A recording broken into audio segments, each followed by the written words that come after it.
Islam itu indah yang didukung oleh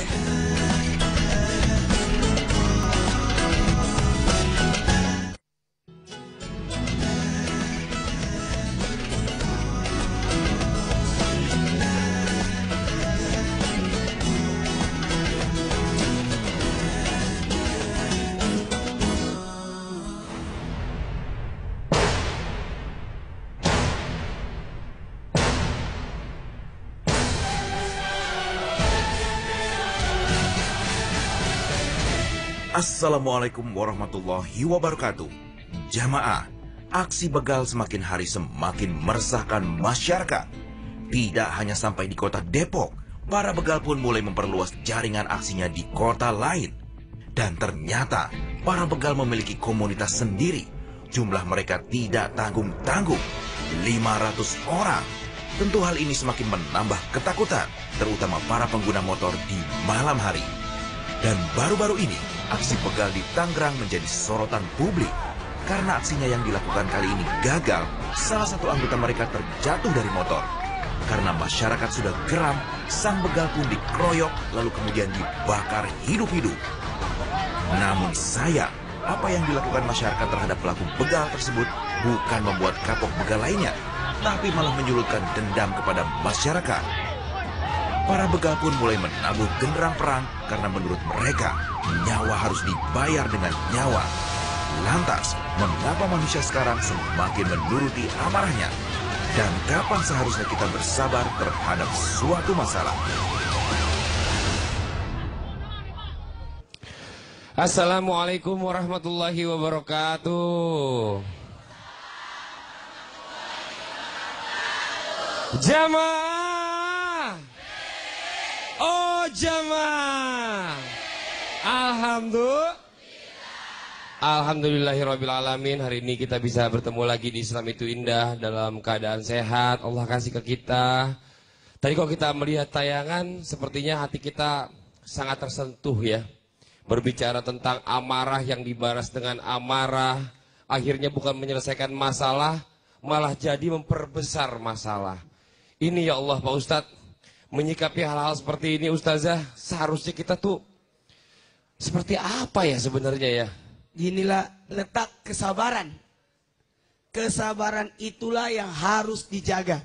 Kadang-kala kita akan bertindak segala sesuatu pun harus dibarengi dengan kesabaran. Bahkan di dalam perbuatan pun bersabar. Dan selesai perbuatan pun tetap bersabar. Nah, mungkin gini Pak Ustadz, saya coba mau tanya sama jamaah yang ada di sini nih. Mungkin perwakilan dari bawah Bapak. Assalamualaikum Pak, pagi Pak. Pagi, selamat pagi. Dengan Bapak siapa ini namanya Pak? Dengan Bapak Mar Aedi. Bapak, tadi Bapak nonton kan tayangannya ya, yang masalah begal itu Pak ya, atau begal ya. Yang sekarang ini semakin banyak dengan adanya kemarin di Tangerang itu dibakar, sepertinya malah katanya menabuh genderang perang, semakin sadis lagi sekarang Pak. Bapak ngeliat ini seperti apa Pak? Ya sebetulnya mah memang mengkhawatirkan juga ya. Jadi untuk keamanan mohon diperketat lagi lah dari pihak-pihak yang berwajib begitu. Seharusnya tindakan apa yang diambil sama masyarakat untuk mengantisipasi hal seperti ini Pak? Ya seharusnya jangan main hakim sendiri gitu. Karena masih ada yang berwajib gitu. Ya kita tangkap, kita serahkan aja kepada yang berwajib gitu. Tepuk tangan dulu dong, ini contoh, Masya Allah, boleh aja kita marah. Tapi bukan berarti kita jadi malah menghakimi sendiri. Dengan seperti itu malah akhirnya jadi semakin panas suasananya nih. Nih, Pak Ustadz, Ustazah, kita masuk ke tema kita hari ini adalah marah jodohnya sabar. Tuh, marah jodohnya sabar. Artinya kalau marah harus dibarengi dengan Kesabaran, bukan marah jodohnya marah. Makin jadi besar lagi marahnya. Masya Allah. Pak Ustadz, kita perlu tahu juga nih bagaimana sebenarnya seharusnya manusia bersabar menurut tuntunan Al-Quran. Mohon izin Pak Ustadz, silakan. Jamaah berbicara tentang sabar. Mungkin banyak yang berkata, sabar itu ada nggak batasnya? Apakah sabar ada batasnya? Ada nggak? Yang berkata sabar ada batasnya, angkat tangan. Yang berkata sabar tidak berbatas. Ini banyak banget yang absen. Angkat tangan Bu. Ulang-ulang. Yang berkata sabar ada batasnya. Yang berkata sabar tidak ada batasnya. Ingat, yang di rumah juga pasti bingung. Yang saya maksud tadi ini adalah ada ungkapan sabar itu ada batasnya, tahu? Gitu ya. Sehingga memuncak kemarahan. Itu salah. Bukan sabar tak berbatas. Sabar itu tak berbatas. Bukan sabar ada batasnya. Tapi kesabaran kita manusialah yang punya batas kemampuan untuk bersabar. Itu. Makanya kalau berbicara tentang sabar, mohon maaf buat kita semua ini tidak ada manusia yang dalam artian sanggup atau bisa, makanya ditolong dengan berbagai macam hal. Ingat, kalau berbicara sabar, innallaha ma'as sabirin. Sungguh orang sabar itu dekat dengan Allah. Kalau berkata aku sabar ada batas, mohon maaf, tidak akan mungkin Allah menguji hambanya di atas kemampuannya. Sudah ditakar itu. Berarti ketika engkau diuji kesabaranmu, sesungguhnya engkau bisa itu. Bisa. Cuma kita yang tidak sanggup. Oke? Kalau begitu, hadapi ujian itu. Jangan lari dari ujian. Jangan menambah dengan ujian berikutnya. Dengan melakukan kesalahan berikutnya. Orang yang sabar itu bukan nanti di akhir. Tapi sabar itu di awal. Karena ketika orang berkata sabar itu sudah setelah marah-marah, itu bukan sabar. Sudah dia lampiaskan amarahnya, baru dia berkata sabar, itu salah. Makanya berbicara sabar betul-betul pembelajaran yang luar biasa. Orang salat harus sabar. Orang diuji harus sabar. Orang dalam dosa bersabar. Makin tua makin sabar. Pak Ustadz, anak-anak gitu juga harus sabar. Gimana? Makin tua makin sabar. Anak-anak? Anak-anak Pak, bisa banget Pak Ustadz. Anak belajar bersabar, orang tua harus bersabar. Merawat orang tua tetap bersabar, merawat anak bersabar juga. Jadi semuanya sabar. Berdakwah, sabar. Diceramai, sabar. Makan, iya. Kalau tidak sabaran, bisa ngamuk. Di restoran, mana makanannya? Dari tadi saya pesan. Sabar. Bahkan ke kamar kecil, kamar belakang. Jadi kalau begitu, sabar adalah alatnya untuk semua kehidupan ini. Makanya manusia itu harus diuji untuk mengetahui tingkat apanya? Tingkat kemuliaannya, tingkat kedewasaannya, tingkat kemampuannya. Maka orang sabar itulah yang paling tinggi derajatnya. Kenapa ada para nabi? Karena tinggi kesabarannya. Kenapa ada ulil asmi?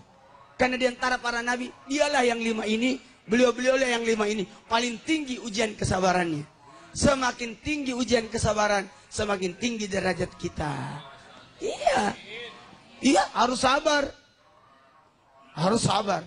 Kapan Anda marah, menolak ujian berikutnya. Kira-kira kalau ada anak disuruh, terus dia marah-marah, pasti kita berkata, tidak akan kusuruh lagi dia. Iya bener banget Pak Ustadz. Tidak akan kusuruh, tidak kukasih tugas tadi. Sasoki, ini waktu kecil, saya bapaknya. Bapaknya. Waktu kecil dipanggil apa sih? Oki. Kerjakan ini. Malas, kalau begitu kasih adiknya aja. Iya, jadi akhirnya adiknya malah dipercaya. Gak naik kelas terus, karena Ya gak dikasih gitu. ujian. Jadi kalau setiap dikasih ujian, terima, bukan ditolak. Betul. Hadapi, bukan lari dari kenyataan. Masya Allah, ini pelajaran Iya. buat kita semua nih yang main di rumah nih ya. Nanti kita kasih kesempatan juga untuk bertanya langsung ke sini sama Pak Ustadz, juga Ustazah Oki. Silakan telepon ke 791-87700 untuk di wilayah Jabodetabek, untuk di luar Jabodetabek di 021-791-87711. Kita akan segera kembali lagi, tetap di Islam Itu Indah. Jamaah. Alhamdulillah.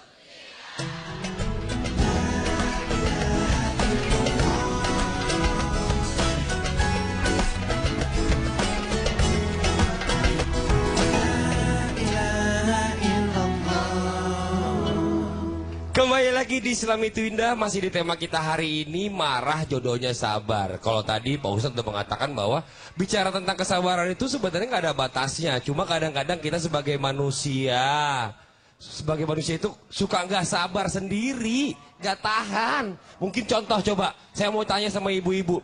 Ibu-ibu kalau di rumah, kan kalau dibilang kan suka begini, sabar, sabar, sabar. Apa sih yang suka bikin ibu-ibu nggak sabar? Saya pengen tanya, coba. Ada yang bisa jawab nggak? Satu aja. Tuh, Ibu. Sebentar, coba. Karena ada keluarga yang dikesalkan oleh saya sendiri gitu. Keluarga dari mana nih maksudnya nih? Dari saya. Oh, keluarganya ibu. Antaranya ya anak-anak ya. Apa yang bikin ibu kesel sama anak-anak yang bikin, aduh sabar gitu? Apa bu? Ya kalau anaknya membantah terus gitu. Kalau disuruh sholat, apalagi sholat. Nanti. Ya, bentar lagi. Saya kesel sekali, aduh sabar gitu. Jangan membuat anakmu durhaka. Kok gitu Pak Ustadz? Kadang-kala orang tua terlalu banyak perintahnya. Oh. Kalau lihat anak capek, jangan disuruh, pasti dia nggak mau. Jadi itulah yang menyebabkan kadang-kala orang tua yang membuat anaknya melawan dia sendiri. Lihat posisinya, ngantuk, disuruh lagi. Lihat anak capek, disuruh lagi. Makanya dia nggak mau. Tapi kalau masalah sholat nggak apa-apa ya Pak Ustadz ya? Kalau masalah sholat, bukan begini. Salat itu harus pembiasaan. Kalau nanti besar langsung, makanya sejak kecil diperkenalkan. Ya Bu ya? Kan diajarin sama Diajarin. umur 7 tahun. Udah diajarin Bu. Kadang ya gitulah mengikuti kemauannya gitu. Oh gitu. Kan anaknya mencontohkan ibu, nyontohin ibu. Ibunya gimana? Kan gini ya, banyak orang tua yang begini. Ya Allah sabar gitu. Atau misalnya lagi berantem sama suami, astagfirullah Pak, astagfirullah gitu kan. Gitu ya. Itu yang ada. Begitu. Enggak, maksudnya contoh. Maksudnya itu malah bikin orang kesel loh. Iya, bener. Karena enggak astagfirullah, enggak istighfar dengan setulus hati, malah astagfirullah Bapak, astagfirullah gitu. Suami istri sendiri kayak gitu, maksudnya kalau suaminya lagi marah gini segala macam, istri cuma astagfirullahaladzim sabar, itu sabar. begitu, Bener bagus Bu ya? dong. Bener nggak Bu, kalau suami lagi marah ibu gimana Bu? Suka astagfirullah sendiri, istighfar sendiri ya Bu ya? Tapi astagfirullahnya ada orang astagfirullahnya marah-marah. Astagfirullah Pak, astagfirullah Gitu gitu. juga harusnya nih. Ya, jamaah yang di rumah, ayo kita kasih kesempatan juga untuk bertanya langsung kepada Pak Ustadz dan juga Ustazah. Langsung aja telepon ke sini, cepat. Ada permasalahan apa? Silahkan, mudah-mudahan dengan jawaban Pak Ustadz dan juga Ustazah bisa menyelesaikan masalahnya. Ayo, mungkin saya kasih kesempatan terlebih dahulu sebelum yang di rumah. Yang di studio, ada yang mau bertanya silakan angkat tangannya yuk, boleh? Yang mau bertanya angkat tangannya. Wah, ibu lagi pakai kacamata lagi nih Pak Ustadz. Boleh ibu silakan tanya Bu. Ibu mau nanya apa? Wah, ada mic tadi pakai mic saya.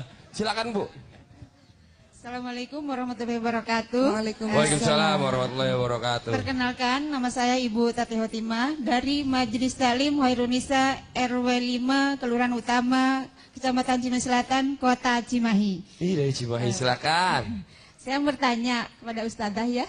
Iya. Ustadzah, suami saya sabar banget. Tapi Ada tapinya Bu. sabarnya itu malah bisa kesel gitu kepada hati saya. Juga jadi malah jadi image saya jadi jelek di mata anak-anak itu. Malahan kalau anak-anak ingin sesuatu selalu diizinin sama bapaknya gitu. Jadi gimana ya menurut Ustadzah gitu kalau seperti itu? Jadi Ini ibunya bicara melarang. masalah kesabarannya beda-beda lagi nih. Saking sabarnya kalau anaknya minta apa aja dikasih Ustazah. Padahal ibunya ngelarang, ibunya sudah buat peraturan, bapaknya malah beda lagi peraturannya. Pertama tentu ibu jauh lebih berpengalaman daripada saya. Sehingga sebenarnya ibu sudah melakukan itu, tapi ini nasihat untuk saya juga. Sebenarnya kalau misalnya antara suami kan partner. usahakan kompak di depan anak-anak. Betul. Cara supaya kompak gimana? Ada dulu komunikasi di belakang anak-anak, Pak. Kita mau ngedidik anak kita nih apa, yang diperbolehkan apa, yang nggak diperbolehkan apa, sehingga nanti muncul di depan anak-anak udah kompak jawabannya. Nanya sama ibu sama ayah juga sama. Gitu, Bu. Jadi ada pembicaraan kesepakatan antara betul. ibu dengan suami. Jadi anak-anak nggak perlu bingung. tahu tuh yang begitu, nggak Betul. bingung. Jangan menegur suami di depan anak-anak. Menjatuhkan wibawa ayah. Sebaliknya juga Masya gitu, Ustaz. Allah. Jangan Menjatuhkan ibu Betul. di depan anak juga. menjatuhkan Iya. wibawa ibu. Gitu. Karena gini, ketika suami ditegur oleh istrinya di depan anak-anak, sebenarnya menghilangkan wibawanya ayah. Nauzubillah, Kekuatannya ayah hilang. Betul. Dan ingat, itu bahaya, Bu. Karena anak butuh figur ayah. Betul. Begitu pula sebaliknya, anak butuh figur Ibu. Masya Allah, ibu jelas ya, Bu ya? Oh iya, Jas. Alhamdulillah. Terima kasih. Assalamualaikum warahmatullahi wabarakatuh. Waalaikumsalam warahmatullahi wabarakatuh. Ayo jamaah yang di rumah, mana nih yang mau bertanya langsung silakan telepon aja ke 791877700 untuk di Jabodetabek. Untuk di luar Jabodetabek di 021791877711. Silakan telepon ke sini, kita tunggu. Sekarang kalau bisa lebih bagus ini, mumpung masih ada kesempatan, tapi emang susah nih Pak Ustadz Ustazah kalau telepon ke sini tuh Ya, karena gini. berebutan. Jadi harus sibuk. sabar juga, sabar. Sabar. Halo. Oh, udah deh masuk. Halo. Assalamualaikum. Assalamualaikum, selamat pagi. Assalamualaikum. Selamat pagi. Pagi. Dengan siapa di mana nih, Mas? Saya dengan Indra dari Karawang. Indra dari Karawang. Silakan, Mas Indra. Pertanyaannya. Saya mau nanya sama Pak Ustadz nih. Pak Ustadz Boleh. Mana? Ya, Pak Ustadz, dari kecil kan saya diajarkan sih sama ayah saya. Karena Dari saya kecil anak gimana, dari- Mas Indra? Sorry. Dari kecil, Mas Indra? Saya diajukan sama ayah saya. Terus Saya lanjut. anak dari istri kedua ayah saya. Selama ini ibu saya single parent yang merawat dan membiayai hidup saya. Ya. Nah, sampai akhirnya ayah saya sudah tua dan sakit-sakitan. Saat sakit, ayah saya baru mulai menghubungi dan mengakui saya anaknya. Oh. Saya ingin merawat ayah saya, tapi sayangnya saya tidak diterima oleh keluarga istri pertama ayah saya. Nah, bagaimana ya caranya agar saya bisa diterima keluarga ayah saya, Ustadz? Oke. gini. Kalau berbicara persoalan rumah tangga, persoalan status, persoalan penempatan keadaan, ingat, ada ayah biologis, ada ayah yang bertanggung jawab. Ada ibu biologis, ada ibu yang bertanggung jawab. Dua-duanya peranannya tidak boleh diabaikan. Sekalipun ayah sudah meninggalkan, tapi dialah penyebab kita lahir. Dan ketika dia datang, kalau bisa dimaafkan, tetap diakui. Karena tidak akan mungkin engkau ada kalau bukan penyebabnya. Cuma pasti dia waktu meninggalkan, pasti dia punya alasan. Cuma maaf, pemikiran kita yang belum sampai. Betul. Ah, Pak Ustadz, ini mau diizinkan, ini kan anak dari istri kedua. Pada Iya. saat ayahnya sakit-sakitan ini mulai mungkin mau menyatukan antara Iya. anak dari istri kedua dengan istri pertama. Tidak Tapi apa-apa. tidak diakui nih Indranya nih sama anak dari keluarga ya, yang pertama. Gini. Berusahalah untuk menerima. Tapi kalau belum, ya tahap bertahap tidak apa-apa. Karena shock.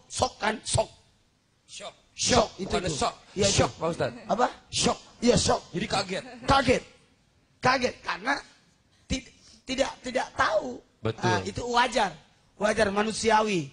Masa ada, nggak mungkin. Pasti ada mimik wajah yang tidak Pasti senang. kaget dulu, karena Kaget, tidak bicara- apa-apa. bicara seperti itu itu nggak wajar. gampang. Makanya kemarahan manusia itu batasnya hanya sampai 3 hari. Kapan lebih dari 3 hari, maka sudah menjadi dosa.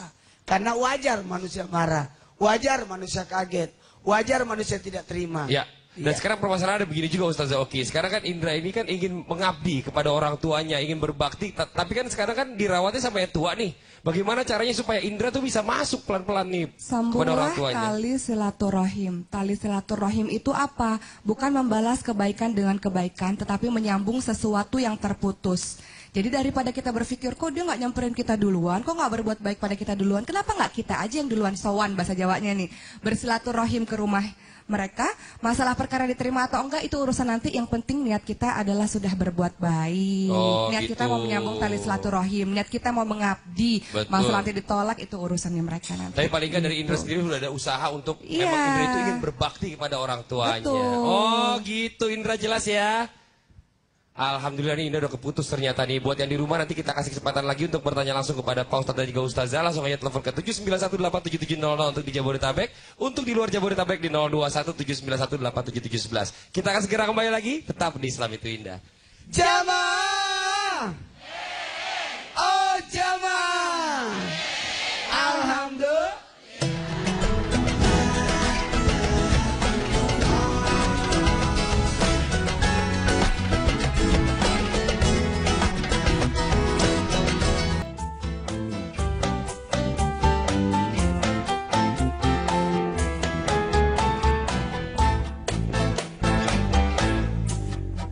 Jika kita bersabar, jika kita bertakwa dan yakin kepada Allah, Sang Maha mengetahui, insya Allah terhindar dari mudaratnya tipu daya. Insya Allah terhindar dari mudaratnya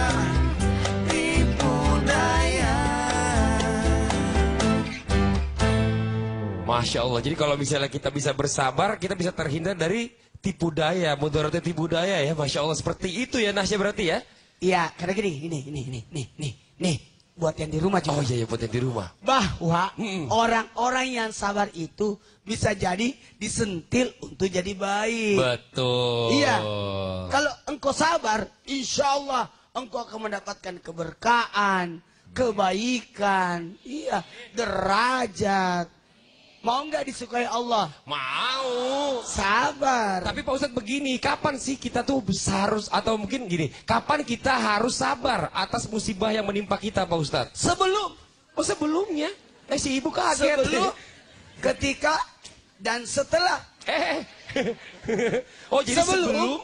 Artinya belajar untuk melihat kesabaran. Betul. Ada orang kena ujian, ambil pelajaran dari dia, dari beliau. Ketika diuji juga, ketika ujian itu sudah datang pada diri kita, betul. Maka pada saat itu kendalikan diri kita. Ada sabar lagi di situ. Dan setelah lagi bersabar lagi. Jangan diungkit-ungkit masalah lalu. Berarti kalau dia ungkit setelah kejadian, berarti dia dendam dong. Betul. Berarti betul, sabar betul, itu 3. Hampir kecolok.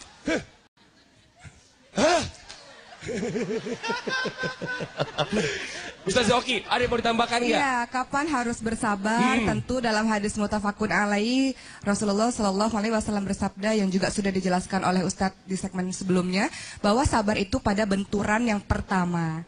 Jadi kalau ada masalah, sabarnya letaknya di awal. Ingat bahwa ketika kita dihidupkan oleh Allah di muka bumi ini, selalu ada ujiannya. Kan Allah berfirman di surat Al-Baqarah 155, وَلَنَبْلُوَنَّكُمْ بِشَيْءٍ مِنَ الْخَوْفِ وَالْجُوعِ وَنَقْصٍ مِنَ الْأَمْوَالِ وَالْأَنْفُسِ وَالثَّمَرَاتِ. Bahwa Allah menguji kita dengan ketakutan. Ibu pernah ngerasa takut? Itu ujian dari Allah. Allah akan menguji kita dengan kelaparan. Pernah nggak ngerasain lapar, Bu? Belum? Alhamdulillah kalau belum. Bahwa Allah menguji kita dengan kekurangan jiwa, harta, dan buah-buahan. Kemudian sampaikanlah berita kepada orang-orang yang sabar. Jadi sabar itu sebenarnya kelihatannya mudah ya kita bilang sabar, tapi sebenarnya pelaksanaannya susah. Makanya ada doanya. Doa di dalam Al-Quran apa? Rabbana afrigh alaina sabran wa tawaffana muslimin. Kita minta kepada Allah Subhanahu wa taala untuk dilimpahkan kesabaran dan mati dalam keadaan muslim, dalam keadaan husnul khotimah, dalam keadaan yang baik. Masya Allah. Gitu, jadi cobaan dari Allah itu bentuknya macam-macam. Macam-macam. Dari anak, dari harta, dari kerjaan. Tapi dari saya nggak setuju suami, tadi ibu-ibu bilang kelaparan. Enggak pernah. Kalau lagi puasa emang lapar Bu. Enak aja. Itu kan uji kesabaran juga Pak Ustadz ya. Kelaparan. Isi hati kita sama ya. Berarti kita luar biasa. Aku juga bilang, enak aja tuh ibu. Namanya enggak pernah puasa. Tahu. Mungkin yang di rumah juga jangan-jangan sama lagi isi hatinya sama kita. Yang di rumah ayo, yang mau telepon ke sini silakan ke 79187700. Untuk di luar Jabodetabek di 021791877711. Kita tunggu pertanyaannya. Wah, ini udah ada telepon masuk juga nih kayaknya nih. Tuh bener kan? Ya, Assalamualaikum, selamat pagi. Halo, assalamualaikum. Waalaikumsalam. Selamat pagi, dengan siapa di mana ini? Dari Ica di Bandung. Halo Ica di Ica, Bandung. silakan Ica pertanyaannya. Aku mau nanya sama Bu Ustazah atau Pak Ustadz. Boleh. Apa itu, Ca? Aku itu baru saja bercerai, Pak Ustadz. Aduh. Bu Ustazah, dari suamiku. Nah, sekarang ini aku itu lagi meributkan hak asuh anak yang seharusnya itu jatuh ke tangan aku. Karena menurut aku, anak-anak aku itu masih di bawah umur. Yang satunya itu umur 6 tahun, dan yang satunya itu umur 4 tahun. Tapi, karena suamiku memfitnah aku terus berselingkuh, jadi anak-anak lepas dari tanganku, Pak Ustadz, Bu Ustazah. Jadi kayak nggak percaya gitu anak-anak sama aku, karena suamiku terus nuduh aku selingkuh. Selama hal itu, aku udah cukup bersabar dengan fitnah suamiku. Terserah aku mau difitnah seperti apa, asal anak-anakku sama aku. Nah, apa yang harus aku lakukan, Pak Ustadz, Bu Ustazah? Apakah aku harus bersabar atau pasrah dengan keadaan ini? Terima kasih. Oke Ica. Balas keburukan dengan kebaikan. Balas keburukan dengan kebaikan. Tetap memperlihatkan sosok ibu yang penuh kasih sayang. Tetap memperlihatkan sosok ibu yang penuh perhatian terhadap dua anak. Curi perhatian itu bukan dengan pembalasan, tapi dengan kebaikan. Ingat, bagaimanapun hebatnya menutupi kebaikan, pasti ketahuan kalau ibu itu baik. Itu, yakin. Dan ingat, anak pasti akan mencari orang tuanya. Apalagi ibu. Dia pernah anak dalam perutnya. Jadi aman itu, Bu. Yakin. Baik, sabar saja. Insya Allah bertahap. Yang penting tunjukkan terus kebaikan. Ustaz Oki mungkin silakan ada yang mau ditambahkan. Anak kecil itu kan makhluk paling jujur loh. Mereka Betul. tahu mana yang basa-basi, mana yang bohongan, mana yang tulus dari hatinya. Makanya benar kata Ustaz tadi bahwa ibunya senantiasa memberikan ketulusan, nanti lama-lama anak terasa. Sebaliknya kalau ibunya memilih ya udah deh pasrah, aku menjauh aja dari diriku, semakin lama anak itu akan semakin jauh. Kita agak belok sedikit tadi mengenai tuduhan berselingkuh, itu hati-hati. Jangan sampai kita termasuk kategori orang-orang yang dengan mudah menuduh seseorang berzina atau selingkuh.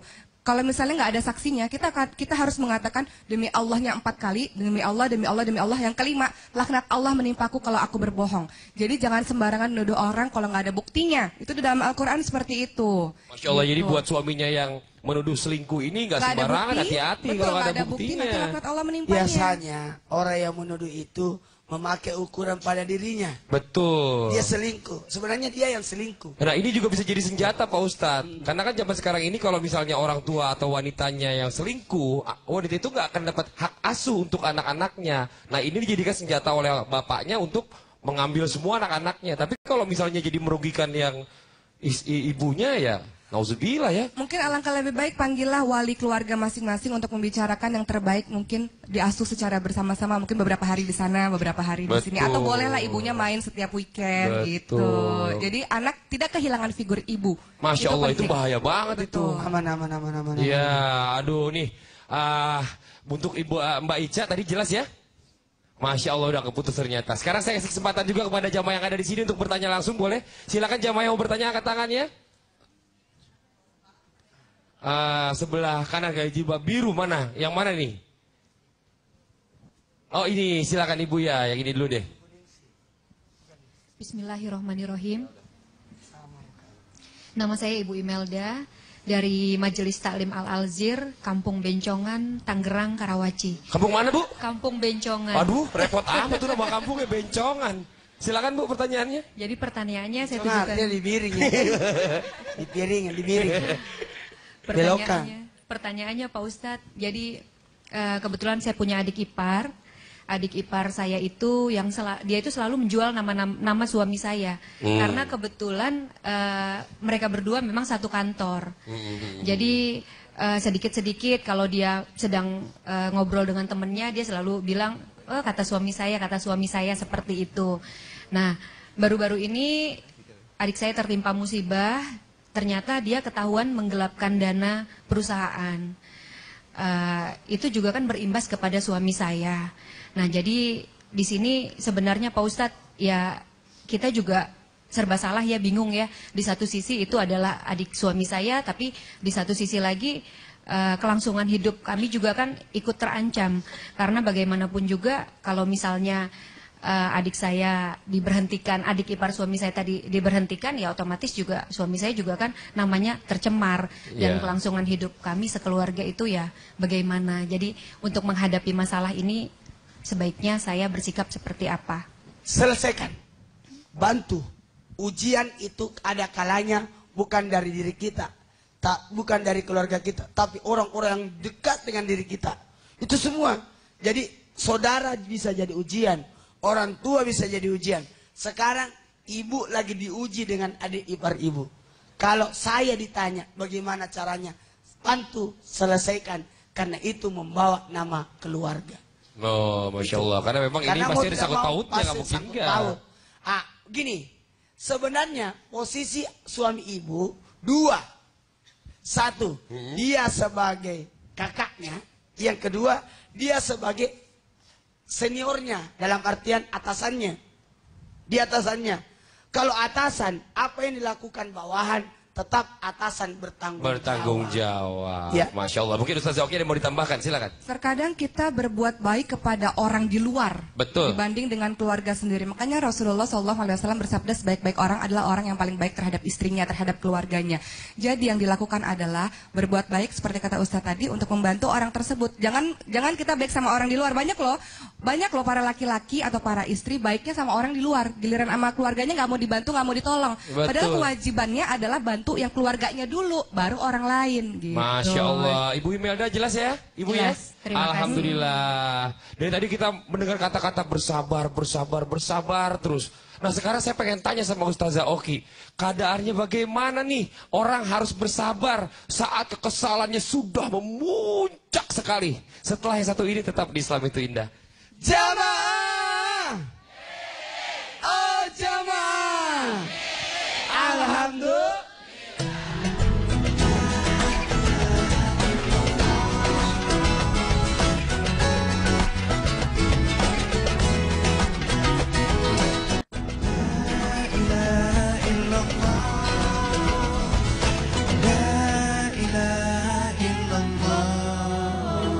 Membahas mengenai sabar, sesuatu yang mudah diucapkan tapi pelaksanaannya sulit sekali. Tapi ibu-ibu terkenal sabar kok, insya Allah. Insya Allah. Di dalam Al-Quran banyak sekali ayat-ayat yang menganjurkan kita untuk bersikap sabar. Wasta'inu bisabri wassalah. Sabar dan sholat di Al-Baqarah 153. Innallaha ma'asabirin. Allah bersama orang-orang yang sabar. Jadi kalau mau bersama-sama Allah, nggak mau jauh dari Allah, berarti harus dekat dengan Allah dengan sabar. Kemudian wabasyiris sabirin, berikan kabar-kabar berita gembira bagi orang-orang yang sabar. Al-Baqarah 155, Az-Zumar ayat 10 disebutkan, bagi orang-orang yang sabar maka Allah memberikan pahala tanpa batas. Udah nggak kehitung lagi. Kenapa? Karena sabar itu susah. Sebelum kita membahas bagaimana harusnya sabar ketika kekesalan kita memuncak, maka kita harus pahami bersama, kita review lagi bahwa bersabar itu kan ada 3. Pertama, bersabar dalam meninggalkan kemaksiatan. Dulu waktu muda suka banget maksiat, suka hang out gitu ceritanya ya, bahasa anak gaul ya, suka nongkrong, suka ini, suka itu, suka bergaul dengan lawan jenis yang tidak ada batasnya misalnya. Kemudian mau hijrah. Hijrah itu apa? Hijrah itu berpindah, bisa pindah tempat, bisa berpindah dari sesuatu yang buruk menuju ke sesuatu yang baik. Susah nggak kira-kira? Susah. Yang sudah menjadi kebiasaan bergaul dalam lingkungan-lingkungan orang yang berbuat dosa dan menganggap dosa itu biasa, kemudian hijrah menuju ke arah kebaikan, Allah pasti akan uji nih orang. Ini benar-benar orang ini mau hijrah atau enggak ya? Mau baik atau enggak ya? Allah uji. Makanya ketika orang ingin berbuat baik, ujiannya banyak. Dia harus bersabar untuk meninggalkan kemaksiatannya. Sabar yang kedua adalah sabar dalam beribadah. Ibu ketika beribadah, jemaah semua di rumah ketika beribadah perlu kesabaran enggak kira-kira? Perlu, bisa istiqomah ngaji, tilawah misalnya 1 hari 1 ayat aja. Sabar nggak? Perlu kesabaran nggak? Perlu. Kalau enggak nanti baca Qurannya setahun sekali aja, dirapel. Tuh sampai debu-debuan tuh Al-Qurannya. Padahal dikatakan Al-Quran adalah sebaik-baik obat hati. Sebaik-baik sahabat kalau gundah larinya ke Al-Quran. Makanya bersabar dalam hal ibadah, dalam hal ketaatan. Ketiga yang mau kita bahas adalah bersabar ketika ditimpa ujian atau musibah. Ketika ada orang yang membuat kita kesal, ketika ada orang yang membuat kita marah, apa yang harus dilakukan pertama kali supaya kita tidak membalas kejahatan dengan kejahatan, kemarahan dengan kemarahan. Tadi Ibu lihat yang di video sebelumnya bahwa ada orang-orang yang begal atau begal? Begal motor itu kemudian masyarakat menghakimi sendiri, nggak kelar-kelar urusannya. Sehingga apa yang harus dilakukan ketika ada seseorang yang membuat kita kesal? Pertama tentu saja membaca ta'awudz. Ta'awudz itu seperti apa bunyinya? A'udzubillahi minasyaitonirrajim. Aku berlindung kepada Allah dari syaitan yang terkutuk. Itu kan syaitan datangnya. Hal-hal yang membuat kita marah datangnya dari syaitan. Makanya ucapkan seperti itu. Bukan hanya mengucapkan a'udzubillahi minasyaitonirrajim ketika membaca Quran saja, tapi juga ketika kita lagi kesal, ketika ada orang yang membuat kita marah, kita ucapkan seperti itu. Kemudian yang kedua. Tapi bisa saya? Ya? Jangan dikencengin. Kenapa? Ada yang bikin marah kita. Auzubillahi minasyaitonirrajim. Nanti tersinggung. Betul, nanti tersinggung. Betul. Kemudian yang kedua apa? Berpaling. Sebentar boleh saja. Ada orang marah-marah, kita nggak tahan nih Bu, kita berpaling saja sebentar. Daripada kita ikut marah, ada orang mukul, kita ikut mukul juga, nggak kelar-kelar masalahnya. Berpaling dulu sebentar, silahkan saja. Itu yang disebutkan dalam surat Al-A'raf 199, bunyinya adalah berkata yang baik, memaafkan, menyuruh kepada perbuatan yang baik, dan kemudian ya itu tadi Al-A'raf 199, silahkan dibaca di situ. Bersabar di situ. Bersabar, Masya Allah. Ini sampai kita tunggu penelpon masuk lagi. Nih saya mau ngobrol-ngobrol tadi masalah yang begal-begalan itu tuh. Kalau Ustaz Oki tadi kita seharusnya bagaimana ya menghadapi begal-begalan tadi itu? Kalau saya lebih ke diri kita sendiri, hati-hati. Makanya kalau berpergian, ini banyak kejadian katanya. Jadi ada, semalam saya baru baca dari SMS teman. Jadi dia buka, ada mobilnya dipecahin pakai kacanya. Untungnya dia nggak keluar. Jadi untungnya dia terus jalan terus. Ketika dia keluar, ternyata teman-teman yang begal motor ini banyak sekali. Gitu. Jadi lebih baik kalau menghadapi hal seperti itu ya dari kita hati-hati sendiri lebih lihat antisipasi. sekitar tuh belakang ada yang ngikutin nggak ya gitu. Karena ini kan lagi marak nih begal-begalan ini nih. Jadi harus waspada, apalagi yang pergi malam-malam. Perempuan tuh hati-hati. Kalau tidak ada urusan malam nggak usah keluar. Makanya Islam luar biasa. Perempuan nggak boleh jalan sendirian tanpa mahram. Untuk menjaga kehati-hatian itu tadi, waspada. Kalau ada apa-apa ada yang melindungi kan. Betul, Islam betul itu banget. indah, Ayo, Allah. jamaah yang di rumah yang mau telepon sini silakan ke 79187700 untuk Jabodetabek. Wah, langsung masuk teleponnya ternyata. Oke, langsung aja kita angkat. Assalamualaikum, selamat pagi. Assalamualaikum, selamat pagi. Halo. Assalamualaikum. Waalaikumsalam warahmatullahi wabarakatuh. Dengan siapa di mana ini, Ibu? Ibu Uung dari Cirebon. Oh, Ibu silakan. Senang. Iya. Silakan, Bu. Senang. Ayo mau bertanya apa, Bu? Sama siapa? Silakan. Iya, ini saya terharu bermasuk. Oh, terharu. Iya, Bu. Akhirnya masuk. Ya, silakan. Alhamdulillah. Silakan Ibu pertanyaannya, ayo. Iya, ini ada pertanyaan gimana menghadapi saudara-saudara saya suka minjem uang tapi saya udah pada dikasih semua tapi minjem lagi sedangkan bayarnya tuh suka nggak tepat. Bagaimana saya menghadapinya? Ada dua. Itu banyak nih kejadian keluarga suka minjem uang terus. Gimana? Yang pertama, pinjamkan uang yang bukan pokok kita. Uang lebih dari diri kita. Jadi kalau dia tidak bayar, tidak apa-apa. Yang kedua, gini Ustaz, jangan sampai kita nggak bisa makan, tapi kita bantuin orang, anak istri sendiri. Yang kita pinjamkan kelebihan dari uang kita. Yang kedua, itu bukan buat makan, buat kebutuhan barang-barang gitu gimana? Salah, nggak boleh. Kita nggak boleh memberikan yang kita masih butuhkan. Yang kedua, sekali lagi yang kedua minta maaf, usahakan kasih tugas kepada mereka, kasih alat, kasih pancing, bukan umpan.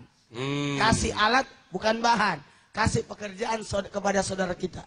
Bukannya uang, hanya uang. Pekerjaan. Pak Ustadz, kalau saya kerja uang saya mah, iya kasih terus juga nggak apa-apa. Ini kan saya dari suami saya gitu. Jelasin. Dijelaskan, ini uang dari suami saya, malu saya kalau kamu tidak ganti. Dan ini yang terakhir. Stop. Kalau ibu sayang pada keluarga ibu tidak akan pernah membiarkan keluarga ibu meminta-minta terus. Sebaliknya, kalau ibu nggak kasihan, dia akan menjadi pribadi-pribadi yang lemah dengan meminta-minta, merendahkan dirinya sendiri. Jadi itu tadi, kasihlah setengah untuk dia, setengah lagi untuk modal usaha. Jadi usaha sendiri. Masya Allah, jadi jangan terlalu baik juga kita berarti kalau misalnya ini kebutuhan kita masih banyak, ya nggak boleh. Betul. Ya Bu ya. Jelas Ibu ya. Terima kasih banyak Ibu yang di Cirebon tadi, Ibu Ini untuk jamaah yang di rumah jangan kemana-mana ya. Setelah ini kita masih ada lagi, tetap di Islam Itu Indah. Jamaah. Oh jamaah. Alhamdulillah.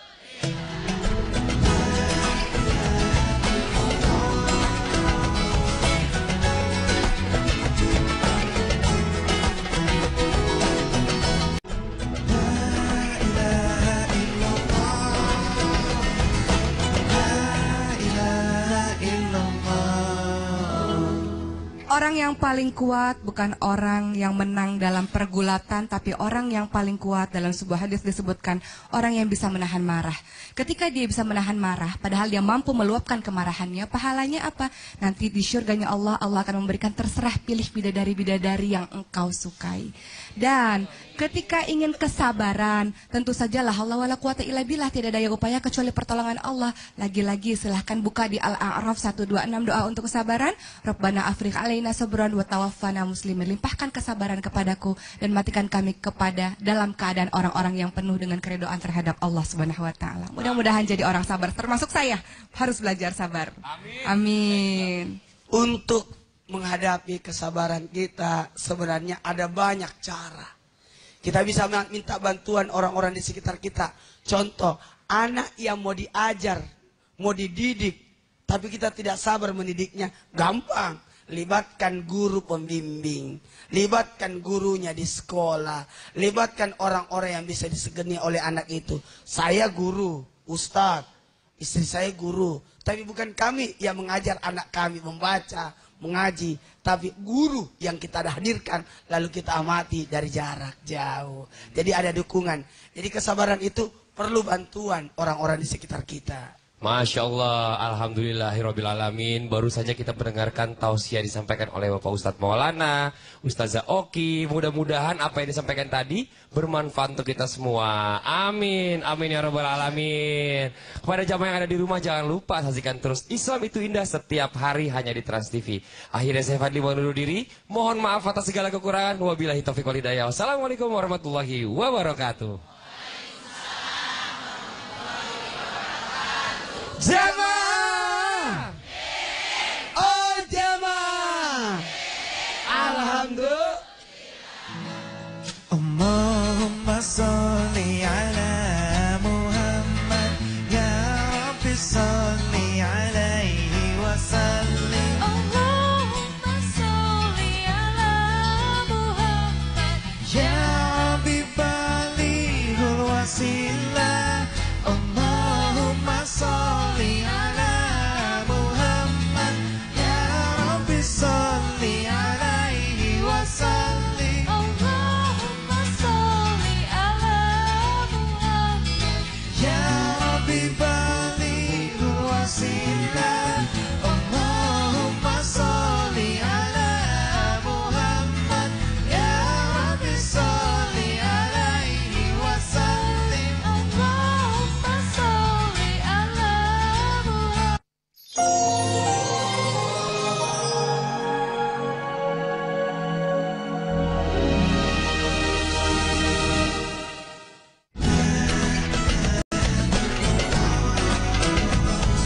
Terima kasih Anda baru saja menyaksikan Islam Itu Sabar. Orang dalam dosa bersabar. Makin tua makin sabar. Pak Ustadz, jangan gitu juga. Anak-anak harus sabar. Gimana? Makin tua, makin sabar. Anak-anak? Anak-anak Wah, sabar. bisa banget Pak Ustadz. Anak belajar bersabar, orang tua harus bersabar. Merawat orang tua tetap bersabar, merawat anak bersabar juga. Jadi semuanya sabar. Berdakwah, sabar. Diceramai, sabar. Makan, iya. Kalau tidak sabaran, bisa ngamuk. Di restoran, mana makanannya? Dari tadi saya pesan. sabar. Bahkan ke kamar kecil, kamar belakang, cepat.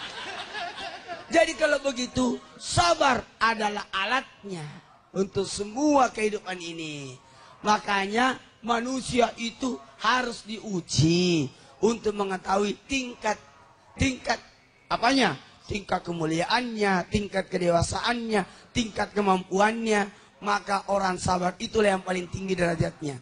Kenapa ada para nabi? Karena tinggi kesabarannya. Kenapa ada ulil asmi? Karena di antara para nabi, dialah yang 5 ini, beliau-beliaulah yang 5 ini. Paling tinggi ujian kesabarannya. Semakin tinggi ujian kesabaran, semakin tinggi derajat kita. Iya, harus sabar. Harus sabar. Kapan Anda marah, menolak ujian berikutnya. Kira-kira kalau ada anak disuruh, terus dia marah-marah, pasti kita berkata, tidak akan kusuruh lagi dia. Iya bener banget Pak Ustadz. Tidak akan kusuruh, tidak kukasih tugas tadi. Ustaz Oki, ini waktu kecil, saya bapaknya. Bapaknya. Waktu kecil dipanggil apa sih? Oki. Oki, kerjakan ini. Malas, kalau begitu kasih adiknya aja. Iya, jadi akhirnya adiknya malah dipercaya. Gak naik kelas terus karena gak dikasih ujian. Jadi kalau setiap dikasih ujian, terima, bukan ditolak. Betul. Hadapi, bukan lari dari kenyataan. Masya Allah, ini pelajaran buat kita semua nih jamaah di rumah nih ya. Nanti kita kasih kesempatan juga untuk bertanya langsung ke sini sama Pak Ustadz, juga Ustazah Oki. Silakan telepon ke 791-87700 untuk di wilayah Jabodetabek, untuk di luar Jabodetabek di 021-791-87711. Kita akan segera kembali lagi, tetap di Islam Itu Indah. Jamaah, oh jamaah, alhamdulillah.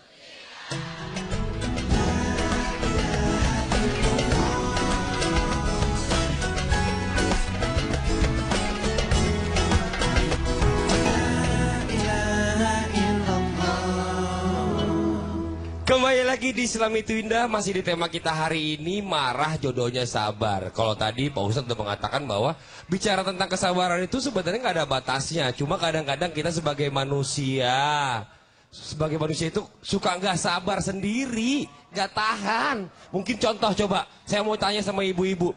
Ibu-ibu kalau di rumah, kan kalau dibilang suka begini, sabar, sabar, sabar. Apa sih yang suka bikin ibu-ibu nggak sabar? Saya pengen tanya, coba. Ada yang bisa jawab nggak? Satu aja. Tuh, Ibu. Sebentar, coba. Karena ada keluarga yang dikesalkan oleh saya sendiri gitu. Keluarga dari mana nih maksudnya nih? Dari saya. Oh, keluarganya ibu. Antaranya ya anak-anak ya. Apa yang bikin ibu kesel sama anak-anak yang bikin, aduh sabar, sabar gitu? Apa Bu? Ya, kalau anaknya membantah terus gitu. Kalau disuruh sholat, apalagi sholat. Nanti, ya, bentar lagi. Saya kesel sekali, aduh sabar gitu. Jangan membuat anakmu durhaka. Kok gitu Pak Ustadz? Kadang-kala orang tua terlalu banyak perintahnya. Kalau lihat anak capek, jangan disuruh, pasti dia nggak mau. Jadi itulah yang menyebabkan kadang-kala orang tua yang membuat anaknya melawan dia sendiri. Lihat posisinya, ngantuk, disuruh lagi. Lihat anak capek, disuruh lagi. Makanya dia nggak mau. Tapi kalau masalah sholat nggak apa-apa ya Pak Ustadz ya? Kalau masalah sholat, bukan begini.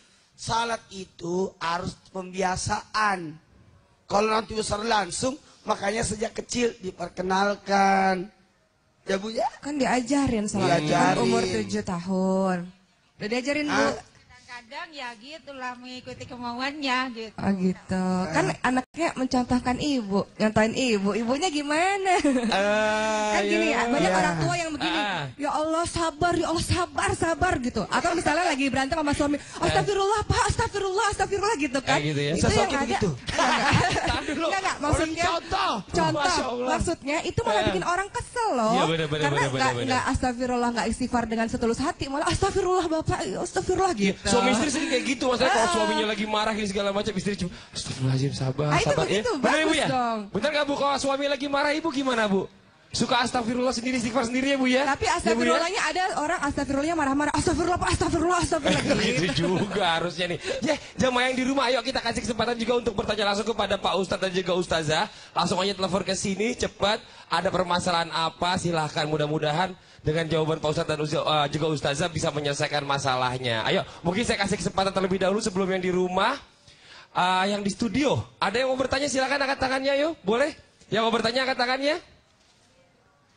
Wah, ibu lagi pakai kacamata lagi nih Pak Ustadz. Boleh, ibu silakan tanya Bu. Ibu mau nanya apa? Wah, ada mic tadi pakai mic saya. Silakan Bu. Assalamualaikum warahmatullahi wabarakatuh. Waalaikumsalam warahmatullahi wabarakatuh. Perkenalkan, nama saya Ibu Tati Hotimah dari Majelis Talim Khairunisa RW 5 Kelurahan Utama Kecamatan Cimahi Selatan, Kota Cimahi. Dari Cimahi, silakan. Saya bertanya kepada Ustadzah ya. Iya. Ustadzah, suami saya sabar banget. Tapi ada tapinya Bu. Sabarnya itu malah bisa kesel gitu kepada hati saya. Juga jadi malah jadi image saya jadi jelek di mata anak-anak itu. Malahan kalau anak-anak ingin sesuatu selalu diizinin sama bapaknya gitu. Jadi gimana ya menurut Ustadzah gitu kalau seperti itu? Jadi Ini ibunya bicara ngelarang. masalah kesabarannya beda-beda lagi nih. Iya. Saking sabarnya kalau anaknya minta apa aja dikasih Ustazah. Padahal ibunya ngelarang, ibunya sudah buat peraturan, bapaknya malah beda lagi peraturannya. Pertama tentu ibu jauh lebih berpengalaman daripada saya. Sehingga sebenarnya ibu sudah melakukan itu, tapi ini nasihat untuk saya juga. Sebenarnya kalau misalnya antara suami kan partner, usahakan kompak di depan anak-anak. Betul. Cara supaya kompak gimana? Ada dulu komunikasi di belakang anak-anak, Pak. Kita mau ngedidik anak kita nih apa, yang diperbolehkan apa, yang nggak diperbolehkan apa, sehingga nanti muncul di depan anak-anak udah kompak jawabannya. Nanya sama ibu sama ayah juga sama, gitu Bu. Jadi ada pembicaraan kesepakatan antara ibu dengan suami. Jadi anak-anak nggak perlu bingung. tahu tuh yang begitu, nggak bingung. Jangan menegur suami di depan anak-anak. Menjatuhkan wibawa ayah. Sebaliknya juga Masya gitu Ustaz. Allah. Jangan Menjatuhkan ibu Betul. di depan anak juga. menjatuhkan wibawa ibu. Gitu. Karena gini, ketika suami ditegur oleh istrinya di depan anak-anak, sebenarnya menghilangkan wibawanya ayah. Nauzubillah, Kekuatannya ayah hilang. Betul. Dan ingat, itu bahaya Bu. Karena anak butuh figur ayah. Betul. Begitu pula sebaliknya. Anak butuh figur Ibu. Masya Allah, Ibu jelas ya Bu ya? Oh iya Jas. Alhamdulillah. Terima kasih. Assalamualaikum warahmatullahi wabarakatuh. Waalaikumsalam warahmatullahi wabarakatuh. Ayo jamaah yang di rumah, mana nih yang mau bertanya langsung silakan telepon aja ke 791877700 untuk di Jabodetabek. Untuk di luar Jabodetabek di 021791877711. Silakan telepon ke sini, kita tunggu. Sekarang kalau bisa lebih bagus ini, mumpung masih ada kesempatan, tapi emang susah nih Pak Ustadz Ustazah kalau nelfon ke sini itu Ya, karena gini. berebutan. Jadi harus sibuk. sabar juga, sabar. Sabar. Halo. Oh, udah deh masuk. Halo. Assalamualaikum. Assalamualaikum, selamat pagi. Assalamualaikum. Selamat pagi. Pagi. Dengan siapa di mana nih Mas? Saya dengan Indra dari Karawang. Indra dari Karawang. Silakan Mas Indra, pertanyaannya. Saya mau nanya sama Pak Ustadz nih. Pak Ustadz Boleh. Mana? Iya. Pak Ustadz, dari kecil saya diajarkan sih sama ayah saya. Karena Dari saya kecil anak gimana dari- Mas Indra? Sorry. Dari kecil Mas Indra? Saya diajukan sama ayah saya. Terus Saya lanjut. anak dari istri kedua ayah saya. Selama ini ibu saya single parent yang merawat dan membiayai hidup saya. Ya. Nah, sampai akhirnya ayah saya sudah tua dan sakit-sakitan. Saat sakit, ayah saya baru mulai menghubungi dan mengakui saya anaknya. Oh. Saya ingin merawat ayah saya, tapi sayangnya saya tidak diterima oleh keluarga istri pertama ayah saya. Nah, bagaimana ya caranya agar saya bisa diterima keluarga ayah saya, Ustadz? Oke. Gini. Kalau berbicara persoalan rumah tangga, persoalan status, persoalan penempatan keadaan, ingat, ada ayah biologis, ada ayah yang bertanggung jawab. Ada ibu biologis, ada ibu yang bertanggung jawab. Dua-duanya peranannya tidak boleh diabaikan. Sekalipun ayah sudah meninggalkan, tapi dialah penyebab kita lahir. Dan ketika dia datang, kalau bisa dimaafkan, tetap diakui. Karena tidak akan mungkin engkau ada kalau bukan penyebabnya. Cuma pasti dia waktu meninggalkan, pasti dia punya alasan. Cuma maaf, pemikiran kita yang belum sampai. Betul. Pak Ustadz, ini mau diizinkan, ini kan anak dari istri kedua. Pada saat ayahnya sakit-sakitan ini mulai mungkin mau menyatukan antara anak dari istri kedua dengan istri pertama. Tidak tapi apa-apa. tidak diakui nih indranya nih sama anak dari keluarga yang pertama. Gini. Berusahalah untuk menerima. Tapi kalau belum, ya tahap bertahap tidak apa-apa. Karena shock itu. Bukan shock. Ya, shock Pak Ustadz. Apa? Shock. Iya, shock. Jadi Kaget karena tidak tahu. Betul. Itu wajar manusiawi.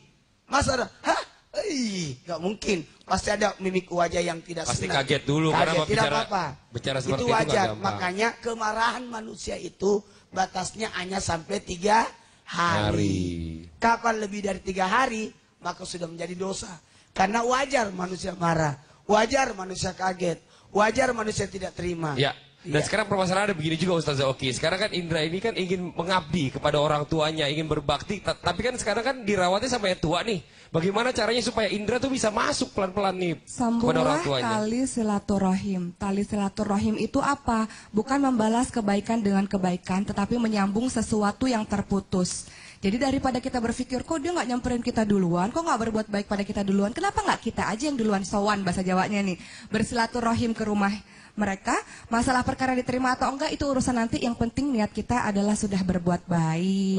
Niat kita mau menyambung tali silaturahim, niat kita mau mengabdi. Betul. Masalah nanti ditolak itu urusannya mereka nanti. Tapi paling nggak dari Indra sendiri sudah ada usaha untuk memang Indra itu ingin berbakti kepada orang tuanya. Betul. Oh gitu, Indra jelas ya.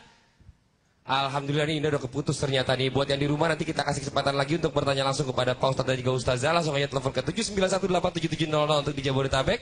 Untuk di luar Jabodetabek di 021791877711. Kita akan segera kembali lagi. Tetap di Islam itu Indah. Jamaah. Oh jamaah. Alhamdulillah.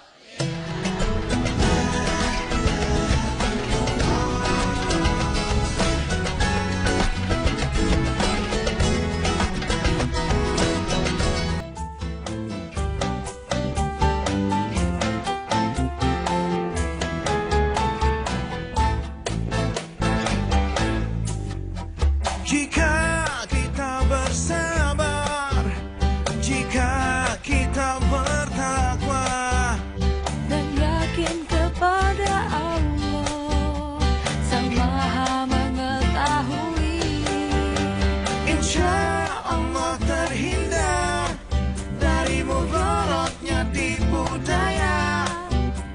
Insya Allah terhindar dari mudaratnya tipu daya. Masya Allah. Jadi kalau misalnya kita bisa bersabar, kita bisa terhindar dari tipu daya, mudaratnya tipu daya ya. Masya Allah, seperti itu ya Nasya berarti ya? Iya, karena gini, nih, buat yang di rumah juga. Oh iya, buat yang di rumah. Bahwa orang-orang yang sabar itu bisa jadi disentil untuk jadi baik. Betul. Iya. Kalau engkau sabar, insya Allah engkau akan mendapatkan keberkahan, belokan. Pertanyaannya Pak Ustadz, jadi kebetulan saya punya adik ipar. Adik ipar saya itu dia itu selalu menjual nama suami saya. Karena kebetulan mereka berdua memang satu kantor. Jadi sedikit-sedikit kalau dia sedang ngobrol dengan temennya, dia selalu bilang, oh, kata suami saya seperti itu. Nah, baru-baru ini adik saya tertimpa musibah, ternyata dia ketahuan menggelapkan dana perusahaan. Itu juga kan berimbas kepada suami saya. Nah, jadi di sini sebenarnya Pak Ustadz, ya kita juga serba salah ya, bingung ya. Di satu sisi itu adalah adik suami saya, tapi di satu sisi lagi kelangsungan hidup kami juga kan ikut terancam. Karena bagaimanapun juga kalau misalnya adik saya diberhentikan, adik ipar suami saya tadi diberhentikan, ya otomatis juga suami saya juga kan namanya tercemar. Dan kelangsungan hidup kami sekeluarga itu ya bagaimana. Jadi untuk menghadapi masalah ini sebaiknya saya bersikap seperti apa? Selesaikan, bantu. Ujian itu ada kalanya bukan dari diri kita, bukan dari keluarga kita, tapi orang-orang yang dekat dengan diri kita. Itu semua. Jadi saudara bisa jadi ujian, Orang tua bisa jadi ujian. Sekarang ibu lagi diuji dengan adik ipar ibu. Kalau saya ditanya bagaimana caranya, bantu selesaikan.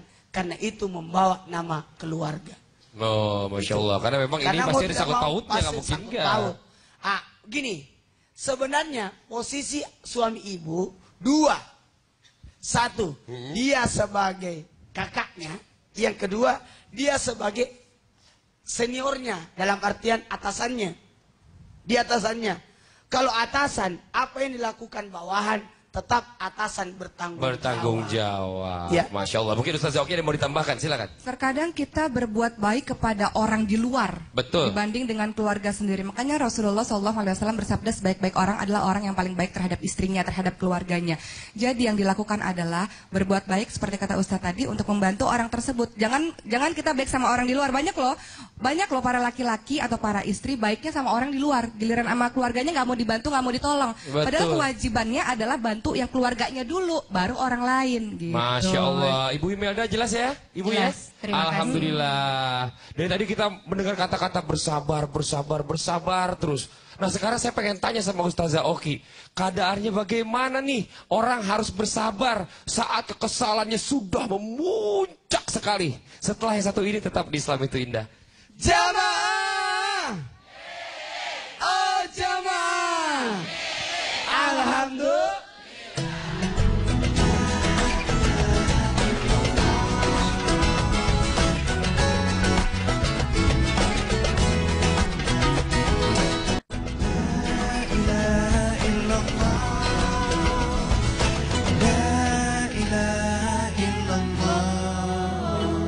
Membahas mengenai sabar, sesuatu yang mudah diucapkan tapi pelaksanaannya sulit sekali.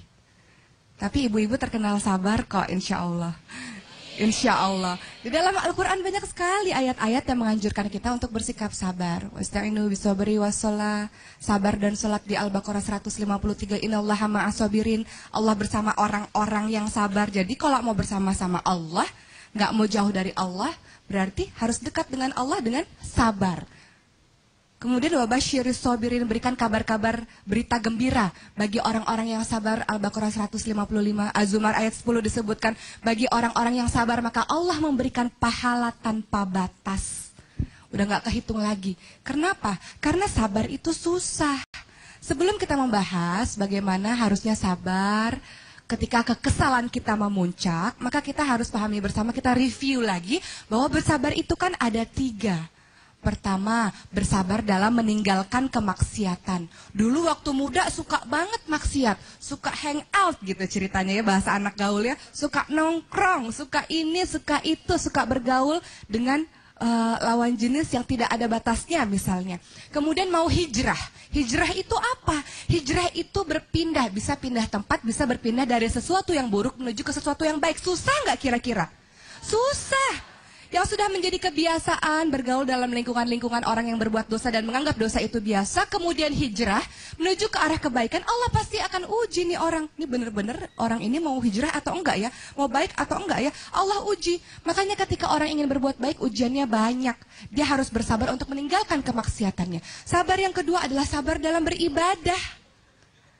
Ibu ketika beribadah, jemaah semua di rumah ketika beribadah perlu kesabaran enggak kira-kira? Perlu, bisa istiqomah ngaji, tilawah misalnya 1 hari 1 ayat aja. Sabar nggak? Perlu kesabaran nggak? Perlu. Kalau enggak nanti baca Qurannya setahun sekali aja, dirapel. Tuh sampai debu-debuan tuh Al-Qurannya. Padahal dikatakan Al-Quran adalah sebaik-baik obat hati. Sebaik-baik sahabat, kalau gundah larinya ke Al-Quran.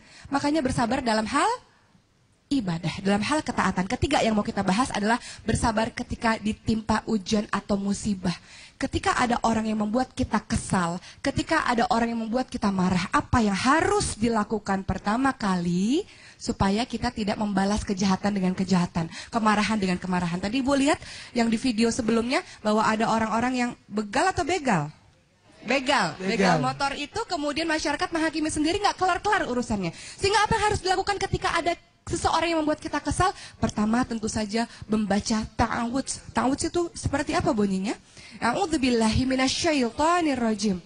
Aku berlindung kepada Allah dari syaitan yang terkutuk. Itu kan syaitan datangnya.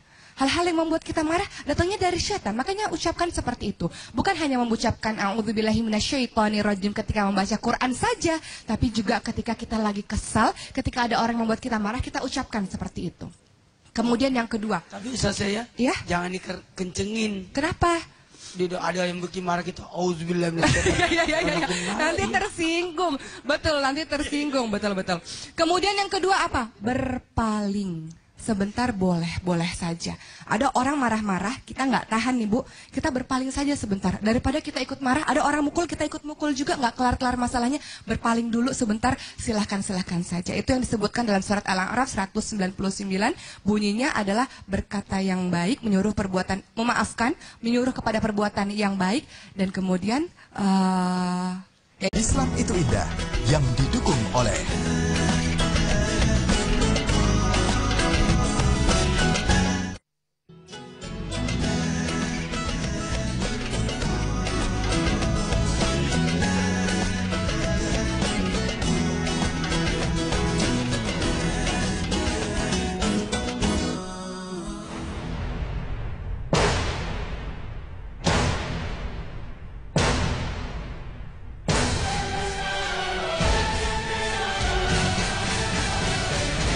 Assalamualaikum warahmatullahi wabarakatuh. Jamaah, aksi begal semakin hari semakin meresahkan masyarakat. Tidak hanya sampai di kota Depok, para begal pun mulai memperluas jaringan aksinya di kota lain. Dan ternyata, para begal memiliki komunitas sendiri. Jumlah mereka tidak tanggung-tanggung, 500 orang. Tentu hal ini semakin menambah ketakutan, terutama para pengguna motor di malam hari. Dan baru-baru ini, aksi begal di Tangerang menjadi sorotan publik. Karena aksinya yang dilakukan kali ini gagal, salah satu anggota mereka terjatuh dari motor. Karena masyarakat sudah geram, sang begal pun dikeroyok lalu kemudian dibakar hidup-hidup. Namun sayang, apa yang dilakukan masyarakat terhadap pelaku begal tersebut bukan membuat kapok begal lainnya, tapi malah menyulutkan dendam kepada masyarakat. Para begal pun mulai menabuh genderang perang karena menurut mereka, nyawa harus dibayar dengan nyawa. Lantas, mengapa manusia sekarang semakin menuruti amarahnya? Dan kapan seharusnya kita bersabar terhadap suatu masalah? Assalamualaikum warahmatullahi wabarakatuh. Jamaah. Oh jamaah. Alhamdulillahirrabbilalamin. Hari ini kita bisa bertemu lagi di Islam itu indah, dalam keadaan sehat. Allah kasih ke kita. Tadi kalau kita melihat tayangan, sepertinya hati kita sangat tersentuh ya. Berbicara tentang amarah yang dibalas dengan amarah, akhirnya bukan menyelesaikan masalah, malah jadi memperbesar masalah. Ini ya Allah Pak Ustadz, menyikapi hal-hal seperti ini Ustazah, seharusnya kita tuh seperti apa ya sebenarnya ya? Inilah letak kesabaran. Kesabaran itulah yang harus dijaga. Kadang-kala kita akan bertindak segala sesuatu pun harus dibarengi dengan kesabaran. Bahkan di dalam perbuatan pun bersabar. Dan selesai perbuatan pun tetap bersabar. Nah, mungkin gini Pak Ustadz, saya coba mau tanya sama jamaah yang ada di sini nih. Mungkin perwakilan dari bawah Bapak. Assalamualaikum Pak, pagi Pak. Selamat pagi. Dengan Bapak siapa ini namanya Pak? Dengan Bapak Mar Aedi. Bapak, tadi Bapak nonton kan tayangannya ya, yang masalah begal itu Pak ya, atau begal ya. Yang sekarang ini semakin banyak dengan adanya kemarin di Tangerang itu dibakar, sepertinya malah katanya menabuh genderang perang, semakin sadis lagi sekarang Pak. Bapak ngeliat ini seperti apa Pak? Ya sebetulnya memang mengkhawatirkan juga ya. Jadi untuk keamanan mohon diperketat lagi lah dari pihak-pihak yang berwajib begitu. Seharusnya tindakan apa yang diambil sama masyarakat untuk mengantisipasi hal seperti ini Pak? Ya seharusnya jangan main hakim sendiri gitu. Karena masih ada yang berwajib gitu. Ya kita tangkap, kita serahkan aja kepada yang berwajib gitu. Tepuk tangan dulu dong. Ini contoh, Masya Allah, boleh aja kita marah. Tapi bukan berarti kita jadi malah menghakimi sendiri. Dengan seperti itu malah akhirnya jadi semakin panas suasananya nih. Nih, Pak Ustadz, Ustazah, kita masuk ke tema kita hari ini adalah marah jodohnya sabar. Tuh, marah jodohnya sabar. Artinya kalau marah harus dibarengi dengan Kesabaran. Bukan marah jodohnya marah. Makin jadi besar lagi marahnya. Masya Allah. Pak Ustadz, kita perlu tahu juga nih bagaimana sebenarnya seharusnya manusia bersabar menurut tuntunan Al-Quran. Mohon izin Pak Ustadz, silakan. Jamaah, berbicara tentang sabar. Mungkin banyak yang berkata, sabar itu ada nggak batasnya? Apakah sabar ada batasnya? Ada nggak? Yang berkata sabar ada batasnya, angkat tangan. Yang berkata sabar tidak berbatas. Ini banyak banget yang absen. Angkat tangan, Bu. Ulang-ulang. Yang berkata sabar ada batasnya. Yang berkata sabar tidak ada batasnya. Ingat, yang di rumah juga pasti bingung. Yang saya maksud tadi ini adalah ada ungkapan sabar itu ada batasnya, tahu? Ya. Sehingga memuncak kemarahan. Itu salah. Bukan sabar tak berbatas. Sabar itu tak berbatas. Bukan sabar ada batasnya. Tapi kesabaran kita manusialah yang punya batas kemampuan untuk bersabar. Itu. Makanya kalau berbicara tentang sabar, mohon maaf buat kita semua ini tidak ada manusia yang dalam artian sanggup atau bisa, makanya ditolong dengan berbagai macam hal. Ingat, kalau berbicara sabar, innallaha ma'as sabirin. Sungguh orang sabar itu dekat dengan Allah. Kalau berkata aku sabar ada batas, mohon maaf, tidak akan mungkin Allah menguji hambanya di atas kemampuannya. Sudah ditakar itu. Berarti ketika engkau diuji kesabaranmu, sesungguhnya engkau bisa itu. Bisa. Cuma kita yang tidak sanggup. Oke? Kalau begitu, hadapi ujian itu. Jangan lari dari ujian. Jangan menambah dengan ujian berikutnya. Dengan melakukan kesalahan berikutnya. Orang yang sabar itu bukan nanti di akhir, tapi sabar itu di awal. Karena ketika orang berkata sabar itu sudah setelah marah-marah, itu bukan sabar. Sudah dia lampiaskan amarahnya, baru dia berkata sabar, itu salah. Makanya berbicara sabar betul-betul pembelajaran yang luar biasa. Orang salat harus sabar. Orang diuji haruskan, iya, derajat. Mau nggak disukai Allah? Mau. Sabar. Tapi Pak Ustadz begini, kapan sih kita tuh harus, atau mungkin gini, kapan kita harus sabar atas musibah yang menimpa kita Pak Ustadz? Sebelum. Oh sebelumnya? Si ibu kaget. Sebelum, ketika, dan setelah. Oh jadi sebelum? Artinya belajar untuk melihat kesabaran. Betul. Ada orang kena ujian, ambil pelajaran dari dia, dari beliau. Ketika diuji juga, ketika ujian itu sudah datang pada diri kita, betul, maka pada saat itu kendalikan diri kita. Ada sabar lagi di situ. Dan setelah lagi bersabar lagi. Jangan diungkit-ungkit masalah lalu. Berarti kalau dia ungkit setelah kejadian, berarti dia dendam dong. Betul. Berarti betul, sabar betul, itu 3. Hampir kecolok.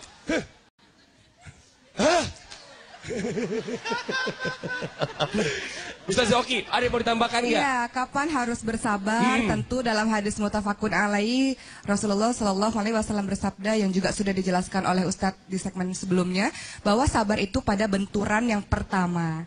Jadi kalau ada masalah, sabarnya letaknya di awal. Ingat bahwa ketika kita dihidupkan oleh Allah di muka bumi ini, selalu ada ujiannya. Kan Allah berfirman di surat Al-Baqarah 155, وَلَنَبْلُوَنَّكُمْ بِشَيْءٍ مِنَ الْخَوْفِ وَالْجُوعِ وَنَقْصٍ مِنَ الْأَمْوَالِ وَالْأَنْفُسِ وَالثَّمَرَاتِ, bahwa Allah menguji kita dengan ketakutan. Ibu pernah ngerasa takut? Itu ujian dari Allah. Allah akan menguji kita dengan kelaparan. Pernah nggak ngerasain lapar, Bu? Belum? Alhamdulillah kalau belum. Bahwa Allah menguji kita dengan kekurangan jiwa, harta, dan buah-buahan. Kemudian sampaikanlah berita kepada orang-orang yang sabar. Jadi sabar itu sebenarnya kelihatannya mudah ya kita bilang Kelihatannya sabar, mudah. tapi sebenarnya pelaksanaannya susah. Makanya ada doanya. Doa di dalam Al-Quran apa? Rabbana afrigh alaina sabran wa tawaffana muslimin. Kita minta kepada Allah Subhanahu wa taala untuk dilimpahkan kesabaran dan mati dalam keadaan muslim, dalam keadaan husnul khotimah, dalam keadaan yang baik. Masya Allah. Gitu, Jadi karena cobaan dari Allah itu tanpa- bentuknya macam-macam. macam-macam, dari anak, Betul. dari harta, dari kerjaan. Tapi saya dari nggak setuju suami, tadi dari ibu-ibu lain-lain. bilang kelaparan. Enggak pernah. Kenapa? Kalau lagi puasa emang nggak lapar Bu? Enak aja. Itu kan uji kesabaran juga ya Pak Ustadz ya. Kelaparan. Isi hati kita sama ya. Ih, berarti kita luar biasa. Aku Tas juga dua- bilang, enak aja tuh ibu. Namanya enggak pernah puasa. Tahu. Mungkin yang di rumah juga jangan-jangan sama lagi isi hatinya sama kita. Yang di rumah ayo, yang mau telepon ke sini silakan ke 79187700 untuk di luar Jabodetabek di 021791877711. Kita tunggu pertanyaannya. Wah, dia udah ada telepon masuk juga nih kayaknya nih. Tuh bener kan? Ya, silakan. Assalamualaikum, selamat pagi. Halo, assalamualaikum. Waalaikumsalam. Selamat pagi, dengan siapa di mana ini? Dari Ica di Bandung. Halo Ica di Ica, Bandung. silakan Ica pertanyaannya. Aku mau nanya sama Bu Ustazah atau Pak Ustadz. Boleh. Apa itu, Ca? Aku itu baru saja bercerai, Pak Ustadz. Aduh. Bu Ustazah, dari suamiku. Nah, sekarang ini aku itu lagi meributkan hak asuh anak yang seharusnya itu jatuh ke tangan aku. Karena menurut aku, anak-anak aku itu masih di bawah umur. Yang satunya itu umur 6 tahun, dan yang satunya itu umur 4 tahun. Tapi, karena suamiku memfitnah aku terus berselingkuh, jadi anak-anak lepas dari tanganku, Pak Ustadz, Bu Ustazah. Jadi kayak nggak percaya gitu anak-anak sama aku, karena suamiku terus nuduh aku selingkuh. Selama hal itu, aku udah cukup bersabar dengan fitnah suamiku. Terserah aku mau difitnah seperti apa, asal anak-anakku sama aku. Nah, apa yang harus aku lakukan, Pak Ustadz, Bu Ustazah? Apakah aku harus bersabar atau pasrah dengan keadaan ini? Terima kasih. Oke Ica. Balas keburukan dengan kebaikan. Balas keburukan dengan kebaikan. Tetap memperlihatkan sosok ibu yang penuh kasih sayang. Tetap memperlihatkan sosok ibu yang penuh perhatian terhadap dua anak. Curi perhatian itu bukan dengan pembalasan, tapi dengan kebaikan. Ingat, bagaimanapun hebatnya menutupi kebaikan, pasti ketahuan kalau ibu itu baik. Itu, yakin. Dan ingat, anak pasti akan mencari orang tuanya. Apalagi ibu. Dia pernah anak dalam perutnya. Jadi aman itu, Bu. Yakin. Baik, Cak, sabar saja. Insya Allah bertahap. Yang penting tunjukkan terus kebaikan. Ustaz Oki mungkin silakan ada yang mau ditambahkan? Anak kecil itu kan makhluk paling jujur loh. Mereka Betul. tahu mana yang basa-basi, mana yang bohongan, mana yang tulus dari hatinya. Makanya benar kata Ustaz tadi bahwa ibunya senantiasa memberikan ketulusan, nanti lama-lama anak terasa. Sebaliknya kalau ibunya memilih ya udah deh pasrah, aku menjauh aja dari diriku, semakin lama anak itu akan semakin jauh. Kita agak belok sedikit tadi mengenai tuduhan berselingkuh, itu hati-hati. Jangan sampai kita termasuk kategori orang-orang yang dengan mudah menuduh seseorang berzina atau selingkuh. Kalau misalnya nggak ada saksinya, kita harus mengatakan demi Allahnya 4 kali, demi Allah, yang kelima, laknat Allah menimpaku kalau aku berbohong. Jadi jangan sembarangan menuduh orang kalau nggak ada buktinya. Itu di dalam Al-Quran seperti itu. Masya Allah, jadi Gitu. buat suaminya yang menuduh selingkuh ini nggak Nggak ada sembarangan, bukti, hati-hati betul, kalau nggak nggak ada ada bukti, buktinya. nanti laknat Allah menimpanya. Biasanya orang yang menuduh itu memakai ukuran pada dirinya. Betul. Dia selingkuh. Sebenarnya dia yang selingkuh. Nah ini juga bisa jadi senjata Pak Ustadz. Karena kan zaman sekarang ini kalau misalnya orang tua atau wanitanya yang selingkuh, wanita itu nggak akan dapat hak asuh untuk anak-anaknya. Nah ini dijadikan senjata oleh bapaknya untuk mengambil semua anak-anaknya. Tapi kalau misalnya jadi merugikan yang ibunya ya, nauzubillah ya. Mungkin alangkah lebih baik panggillah wali keluarga masing-masing untuk membicarakan yang terbaik, mungkin diasuh secara bersama-sama, mungkin beberapa hari di sana, beberapa hari di sini, atau bolehlah ibunya main setiap weekend gitu. Jadi anak tidak kehilangan figur ibu. Masya Allah itu penting. bahaya banget itu. Aman. Iya, aduh nih, untuk Ibu Mbak Ica tadi jelas ya. Masya Allah udah keputus ternyata. Sekarang saya kasih kesempatan juga kepada jamaah yang ada di sini untuk bertanya langsung, boleh? Silakan jamaah yang mau bertanya angkat tangannya. Sebelah kanan kayak jilbab biru mana? Yang mana nih? Oh ini silakan Ibu ya, yang ini dulu deh. Bismillahirrahmanirrahim. Nama saya Ibu Imelda dari Majelis Taklim Al-Alzir, Kampung Bencongan, Tangerang, Karawaci. Kampung mana, Bu? Kampung Bencongan. Aduh, repot amat tuh nama kampungnya Bencongan. Silakan Bu pertanyaannya. Jadi pertanyaannya saya Artinya tujukan. dibiring ya. Dipiring, dibiring.